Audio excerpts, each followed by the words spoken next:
ನಗರಿ ಮಂಡ್ಯದಲ್ಲಿ 3 ದಿನಗಳ ಕಾಲ ನಡೆಯಲಿರುವ 87ನೇ ಅಖಿಲ ಭಾರತ ಕನ್ನಡ ಸಾಹಿತ್ಯ ಸಮ್ಮೇಳನಕ್ಕೆ ಮುಖ್ಯಮಂತ್ರಿ ಸಿದ್ದರಾಮಯ್ಯ ಅವರು ಚಾಲನೆ ನೀಡಿದ್ದಾರೆ. ಕರ್ನಾಟಕದಲ್ಲಿ ಅತಿ ಹೆಚ್ಚು ಕನ್ನಡ ಮಾತನಾಡುವ ಜಿಲ್ಲೆ ಎಂದು ಹೆಸರು ಪಡೆದಿರುವ ಹಾಗೂ ಸಕ್ಕರೆ ನಗರಿ ಎಂದೇ ಪ್ರಸಿದ್ಧವಾಗಿರುವ ಮಂಡ್ಯದಲ್ಲಿ ಆಯೋಜಿಸಿರುವ 87ನೇ ಅಖಿಲ ಭಾರತ ಕನ್ನಡ ಸಾಹಿತ್ಯ ಸಮ್ಮೇಳನವನ್ನು ಅತ್ಯಂತ ಅಭಿಮಾನದಿಂದ ಹಾಗೂ ಸಂತೋಷದಿಂದ ಉದ್ಘಾಟಿಸಿದರು. ಶ್ರೀ ಆದಿಚುಂಚನಗಿರಿ ಶ್ರೀ ನಿರ್ಮಲಾನಂದನಾಥ ಸ್ವಾಮೀಜಿ ಅವರು ದಿವ್ಯ ಸಾನ್ನಿಧ್ಯ ವಹಿಸಿದರು.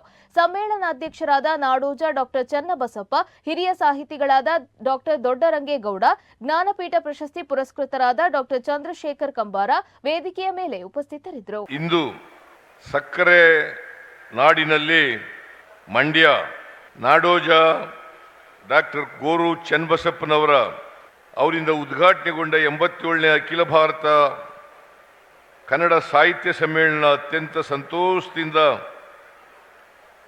ಪಾಲ್ಗೊಂಡಿದ್ದೇನೆ.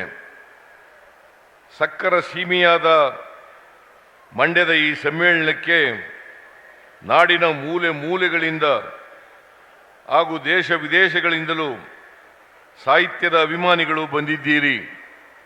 ಅಖಿಲ ಭಾರತ ಮಟ್ಟದಲ್ಲಿ ನಡೆಯುತ್ತಿರುವ ಈ ಸಮ್ಮೇಳನವು ನಿಜಾರ್ಥದಲ್ಲಿ ಕನ್ನಡದ ಹಬ್ಬವೇ ಆಗಿದೆ. ಕಾವೇರಿ ಕಣಿವೆಯಲ್ಲಿರುವ ಮಂಡ್ಯ ಜಿಲ್ಲೆಯಲ್ಲಿ ಕಾವೇರಿ, ಹೇಮಾವತಿ, ಶಿಂಷಾ, ಲೋಕಪಾವಿನಿ ಮುಂತಾದ ಜೀವನದಿಗಳು ಹರಿಯುತ್ತಿವೆ.